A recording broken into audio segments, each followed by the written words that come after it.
the end of my last video was about education, okay, about the real world education. I used to hear old, or watching movies, old black people talking about the education that a black man got, and I've seen the guy on IGCT.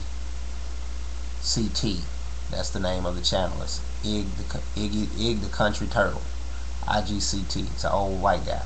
He talking about the education that you would get, through living, and that was part of the education that I got, that they could control the roadways because they can control the truck drivers, so they can control every other car on the road. They can force you to drive 10 miles an hour down the freeway, which is not that big of a deal, but just the thought that they can actually do that, who's to say they couldn't completely shut it down? The truck drivers were in total control of the road. There were not groups of 10 cars behind the truck and groups of 3 cars. No, they were all groups of 50, or well, rows of 50. So like 100 to 200 to 300 cars in a row behind each one.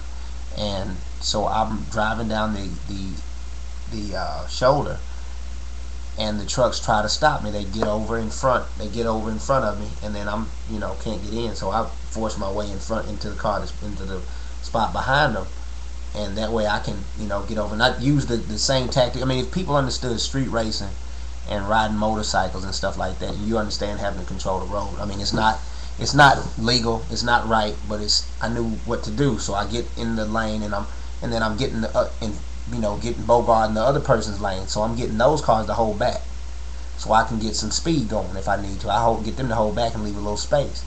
These cars are getting mad, the real people, and I'm not concerned with them, because I know the truck drivers may be talking to the cops on the thing, or somebody's called on the cell phone, so the police are coming at some point, because I passed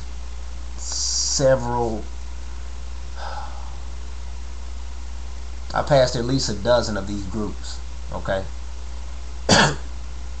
But anyway, I had truck drivers that and I know how big the car is, so I could squeeze through on the side, and if necessary, I wouldn't want to go in the median, I wouldn't want to go off into the grass, but I had to at some point. I mean, it was a major ordeal.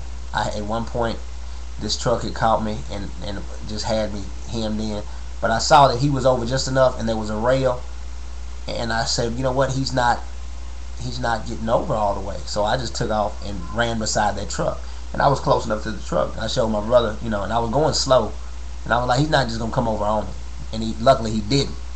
I told my brother, watch this, and I reached out and I touched the truck as we went by. We're rolling almost with it, and I slowed down a little bit and touched the truck. That's how close we were. And I'm like, just make sure I got it over there, just make sure I got it, and there wasn't that much room. And so I went on past, and I go, and there these trucks, and it was this time. At one point, there were both trucks watching. Now, at one point, I got them to spread out, and I went in between the 2 trucks on the white line. Okay, that happened once, and then at one point, I ended up having to go. I couldn't get by these 2 trucks. It was 2 truck drivers. One of them was real.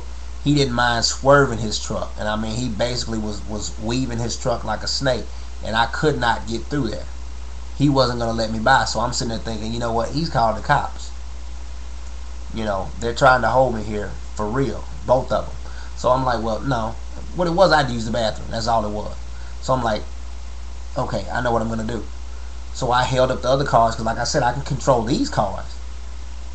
I can't do anything about the trucks, but I can control these cars. So I got them to stop, and I went into the median. Took my chances in the median and went around, because I know that big truck is not going in the median, because he can't get out if he goes over there.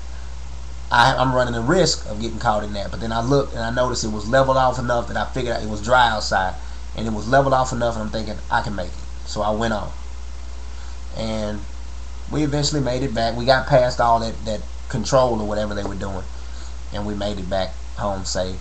No ticket, nothing like that. But it could have been. I could have been taken to jail probably. But the thing was, they can control the road if they want to. Why would you think that they would not? And I'm just talking about, understanding what you're dealing with. You have to learn to be your own leader. That was not the way to do it. Mind you, that was silly. It was crazy. But when things like that go down, who are you going to be willing to stand up and try to fight when they won't let you get any food? Like in Katrina, They wouldn't let them go out and loot. They wouldn't let them go to a place where there was food. So are you going to take those chances to feed your family, or are you going to sit back and wait until they let you die? And sometimes that's the options that you have. And if those options come up, you have to have decided what you're going to do. Why I'm talking about that, I don't know. But I just thought that it needed to be said. Alright, peace.